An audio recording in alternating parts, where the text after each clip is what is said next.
ओम शांति। 14 फरवरी 2025 बाबा के महावाक्य। मीठे बच्चे, तुम्हें श्रीमत मिली है कि आत्म अभिमानी बन बाप को याद करो।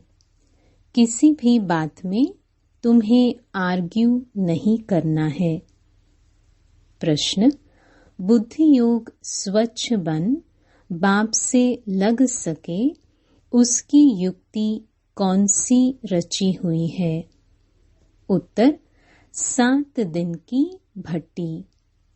कोई भी नया आता है तो उसे 7 दिन के लिए भट्टी में बिठाओ, जिससे बुद्धि का किचड़ा निकले और गुप्त बाप, गुप्त पढ़ाई और गुप्त वर्षे को पहचान सके।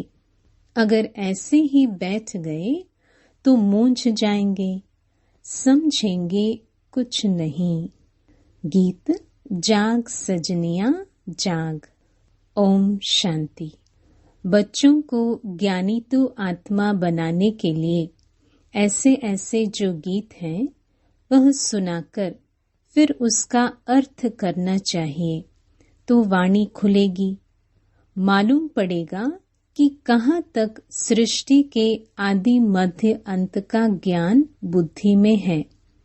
तुम बच्चों की बुद्धि में तो ऊपर से लेकर मूल वतन, सूक्ष्म वतन, स्थूल वतन के आदि मध्य अंत का सारा राज जैसे कि चमकता है।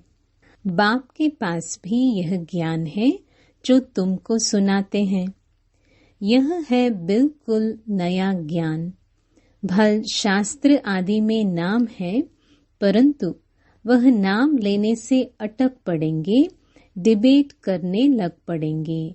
यहाँ तो बिल्कुल सिंपल रीति समझाते हैं। भगवान वाच, मुझे याद करो, मैं ही पतित पावन हूँ। कभी भी श्री कृष्ण को व ब्रह्मा विष्णु शंकर आदि को पतित पावन नहीं कहेंगे। सूक्ष्म वतन वासियों को भी तुम पतित पावन नहीं कहते हो, तो स्थूल वतन के मनुष्य पतित पावन कैसे हो सकते? यह ज्ञान भी तुम्हारी बुद्धि में ही है। शास्त्रों के बारे में चास्ती आर्ग्यू करना अच्छा नहीं है। बहुत वाद विवाद हो जाता है। एक दो को लाठियां भी मारने लग पड़ते हैं। तुमको तो बहुत सहज समझाया जाता है। शास्त्रों की बातों में टू मच नहीं जाना है। मूल बात है ही आत्म अभिमानी बनने की। अपने को आत्मा समझना है और बाप को याद करना है। यह श्रीमत है मुख्य, बाकी है डिटेल। बीज कितना छोटा है, बाकी झाड़ का विस्तार है। जैसे बीज में सारा ज्ञान समाया हुआ है, वैसे यह सारा ज्ञान भी बीज में समाया हुआ है। तुम्हारी बुद्धि में बीज और झाड़ आ गया है। जिस प्रकार तुम जानते हो और कोई समझ न सके। झाड़ की आयु ही लंबी लिख दी है। बाप बैठ बीज और झाड़ व ड्रामा चक्र का राज समझाते हैं। तुम हो स्वदर्शन चक्रधारी। कोई नया आए, बाबा महिमा करे कि स्वदर्शन चक्रधारी बच्चों, तो कोई समझ न सके। वह तो अपने को बच्चे ही नहीं समझते हैं। यह बाप भी गुप्त है तो नॉलेज भी गुप्त है, वर्षा भी गुप्त है। नया कोई भी सुनकर मूंझ पड़ेंगे, इसलिए 7 दिन की भट्टी में बिठाया जाता है। यह जो 7 रोज भागवत व रामायण आदि रखते हैं, वास्तव में यह इस समय 7 दिन के लिए भट्टी में रखा जाता है तो बुद्धि में जो भी सारा किचड़ा है वह निकाले और बाप से बुद्धि योग लग जाए। यहाँ सब है रोगी। सतयुग में यह रोग होते नहीं। यह आधा कल्प का रोग है। 5 विकारों का रोग बड़ा भारी है। वहाँ तो देही अभिमानी रहते हैं। जानते हो हम आत्मा एक शरीर छोड़ दूसरा लेती है। पहले से साक्षात्कार हो जाता है। अकाली मृत्यु कभी होता नहीं। तुमको काल पर जीत पहनाई जाती है। काल काल महाकाल कहते हैं। महाकाल का भी मंदिर होता है। सिख लोगों का फिर अकाल तख्त है। वास्तव में अकाल तख्त यह ब्रिकटी है जहाँ आत्मा विराजमान होती है। सभी आत्माएं इस अकाल तख्त पर बैठी हैं। यह बाप बैठ समझाते हैं। बाप को अपना तख्त तो है नहीं, वह आकर इनका यह तख्त लेते हैं। इस तख्त पर बैठकर तुम बच्चों को ताऊसी तख्त नशीन बनाते हैं। तुम जानते हो वह ताऊसी तख्त कैसा होगा जिस पर लक्ष्मी नारायण विराजमान होते होंगे। ताऊसी तख्त तो गाया हुआ है ना। विचार करना है उनको भोलानाथ भगवान क्यों कहा जाता है। भोलानाथ भगवान कहने से बुद्धि ऊपर चली जाती है। साधु संत आदि अंगुली से इशारा भी ऐसे देते हैं ना कि उनको याद करो। यथार्थ रीति तो कोई जान नहीं सकते। अभी पतित पावन बाप सम्मुख में आकर कहते हैं, मुझे याद करो तो तुम्हारे विक्रम विनाश हो जाएं। गारंटी है। गीता में भी लिखा हुआ है, परंतु तुम गीता का एक मिसाल निकालेंगे तो वह 10 निकालेंगे, इसलिए दरकार नहीं है। जो शास्त्र आदि पढ़े हुए हैं वह समझेंगे, हम लड़ सकेंगे। तुम बच्चे जो इन शास्त्रों आदि को जानते ही नहीं हो, तुम्हें उनका कभी नाम भी नहीं लेना चाहिए। सिर्फ बोलो, भगवान कहते हैं मुझ अपने बाप को याद करो, उनको ही पतित पावन कहा जाता है। गाते भी हैं पतित पावन सीताराम। सन्यासी लोग भी जहाँ तहाँ धुन लगाते रहते हैं। ऐसे मत मतांतर तो बहुत है ना। यह गीत कितना सुंदर है। ड्रामा प्लान अनुसार कलप कलप ऐसे गीत बनते हैं जैसे कि तुम बच्चों के लिए ही बनाए हुए हैं। ऐसे ऐसे अच्छे अच्छे गीत हैं, जैसे नैनहीन को राह दिखाओ प्रभु। प्रभु कोई श्री कृष्ण को थोड़ी कहते हैं। प्रभु व ईश्वर निराकार को ही कहेंगे। यहाँ तुम कहते हो बाबा परम पिता परमात्मा है तो वह भी आत्मा न। भक्ति मार्ग में बहुत टू मच चले गए हैं।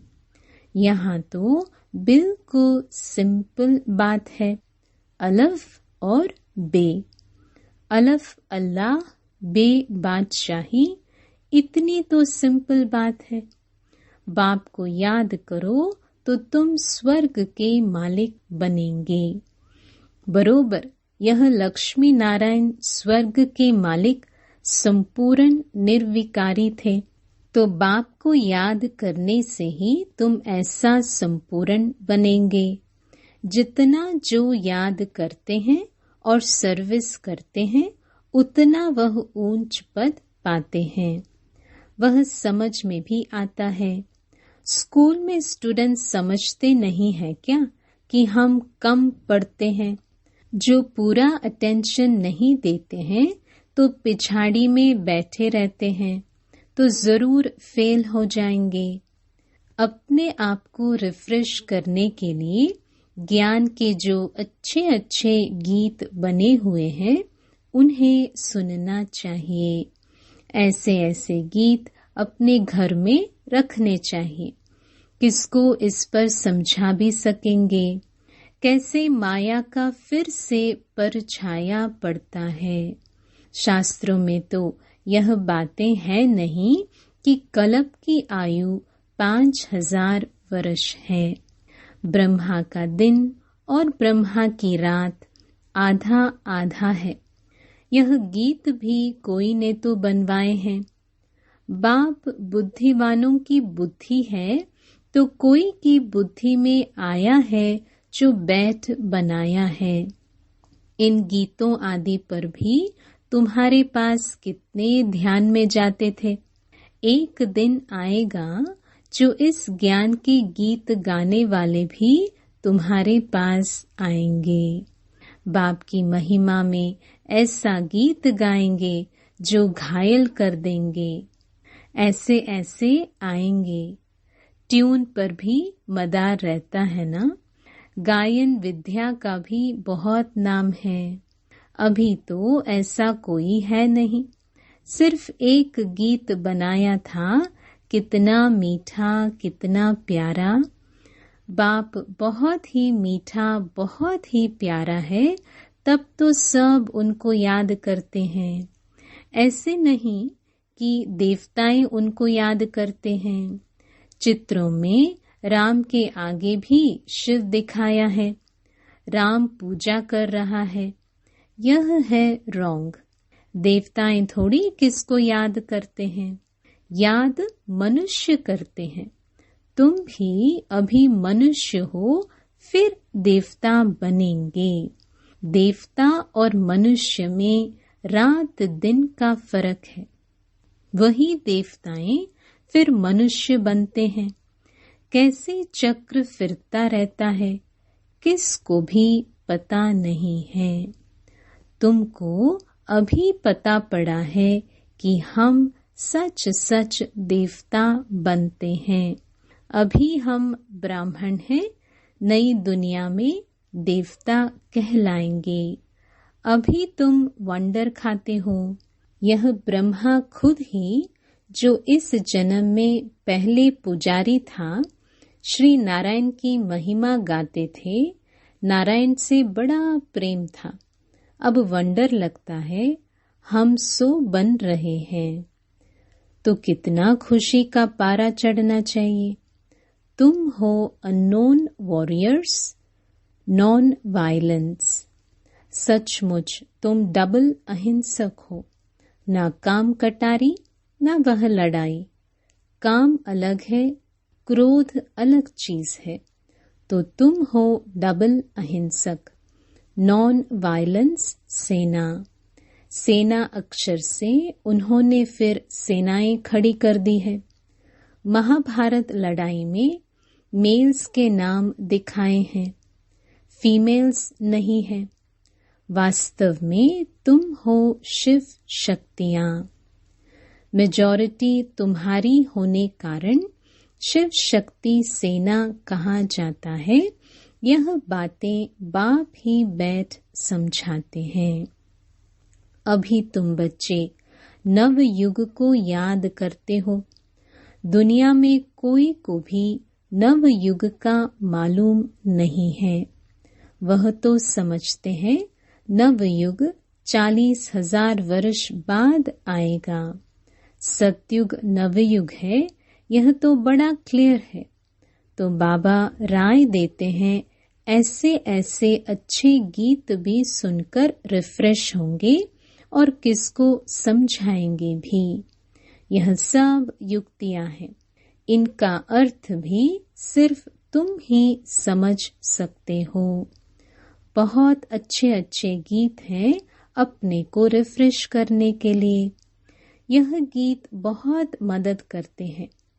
अर्थ करना चाहिए तो मुख भी खुल जाएगा, खुशी भी होगी। बाकी जो जास्ती धारणा नहीं कर सकते हैं उनके लिए बाप कहते हैं घर बैठे बाप को याद करते रहो। गृहस्थ व्यवहार में रहते सिर्फ यह मंत्र याद रखो, बाप को याद करो और पवित्र बनो। आगे पुरुष लोग पत्नी को कहते थे भगवान को तो घर में भी याद कर सकते हैं, फिर मंदिरों आदि में भटकने की क्या दरकार है। हम तुमको घर में मूर्ति दे देते हैं, यहाँ बैठ याद करो, धक्का खाने क्यों जाती हो। ऐसे बहुत पुरुष लोग स्त्रियों को जाने नहीं देते थे। चीज तो एक ही है, पूजा करना है और याद करना है। जबकि एक बार देख लिया फिर तो ऐसे भी याद कर सकते हैं। श्री कृष्ण का चित्र तो कॉमन है, मोर मुकुटधारी। तुम बच्चों ने साक्षात्कार किया है कैसे वहाँ जन्म होता है, वह भी साक्षात्कार किया है, परंतु क्या तुम उसका फोटो निकाल सकते हो? एक्यूरेट कोई निकाल न सके। दिव्य दृष्टि से सिर्फ देख ही सकते हैं, बना नहीं सकते। हाँ, देखकर वर्णन कर सकते हो, बाकी वह पेंट आदि नहीं कर सकते। भल होशियार पेंटर हो, साक्षात्कार भी करे तो भी एक्यूरेट फीचर्स निकाल न सके। तो बाबा ने समझाया कोई से आर्ग्यू जास्ती नहीं करना है, बोलो तुमको पावन बनने से काम, और शांति मांगते हो तो बाप को याद करो और पवित्र बनो। पवित्र आत्मा यहाँ रह न सके, वह चली जाएगी वापस। आत्माओं को पावन बनाने की शक्ति एक बाप में है और कोई पावन बना नहीं सकता। तुम बच्चे जानते हो यह सारी स्टेज है, इस पर नाटक होता है। इस समय सारी स्टेज पर रावण का राज्य है, सारे समुद्र पर सृष्टि खड़ी है। यह बेहद का टापू है, वह है हद के, यह है बेहद की बात, जिस पर आधा कल्प दैवी राज्य, आधा कल्प आसुरी राज्य होता है। यूं खंड तो अलग अलग है, परंतु यह है सारी बेहद की बात। तुम जानते हो हम गंगा जमुना नदी के मीठे पानी के कंठे पर ही होंगे। समुद्र आदि पर जाने की दरकार नहीं रहती। यह जो द्वारका कहते हैं वह कोई समुद्र के बीच होती नहीं है। द्वारका कोई दूसरी चीज नहीं है। तुम बच्चों ने सब साक्षात्कार किए हैं। शुरू में यह संदेशी और गुलजार बहुत साक्षात्कार करती थी। इन्होंने बड़े पार्ट बजाए हैं, क्योंकि भट्टी में बच्चों को बहलाना था तो साक्षात्कार से बहुत बहुत बहले हैं। बाप कहते हैं फिर पिछाड़ी में बहुत बहलेंगे, वह पार्ट फिर और है। गीत भी है ना, हमने जो देखा सो तुमने नहीं देखा। तुम जल्दी जल्दी साक्षात्कार करते रहेंगे। जैसे इम्तिहान के दिन नजदीक होते हैं तो मालूम पड़ जाता है कि हम कितने मार्क्स से पास होंगे। तुम्हारी भी यह पढ़ाई है। अभी तुम जैसे नॉलेजफुल हो बैठे हो, सभी फुल तो नहीं होते हैं। स्कूल में हमेशा नंबरवार होते हैं। यह भी नॉलेज है। मूल वतन, सूक्ष्म वतन, तीनों लोकों का तुमको ज्ञान है। इस सृष्टि के चक्र को तुम जानते हो, यह फिरता रहता है। बाप कहते हैं तुमको जो नॉलेज दी है यह और कोई समझा न सके। तुम्हारे पर है बेहद की दशा, कोई पर बृहस्पति की दशा, कोई पर राहु की दशा होती है तो जाकर चंडाल आदि बनेंगे। यह है बेहद की दशा, वह होती है हद की दशा। बेहद का बाप बेहद की बातें सुनाते हैं, बेहद का वर्षा देते हैं। तुम बच्चों को कितनी न खुशी होनी चाहिए। तुमने अनेक बार बादशाही ली है और गवाई है। यह तो बिल्कुल पक्की बात है, नथिंग न्यू।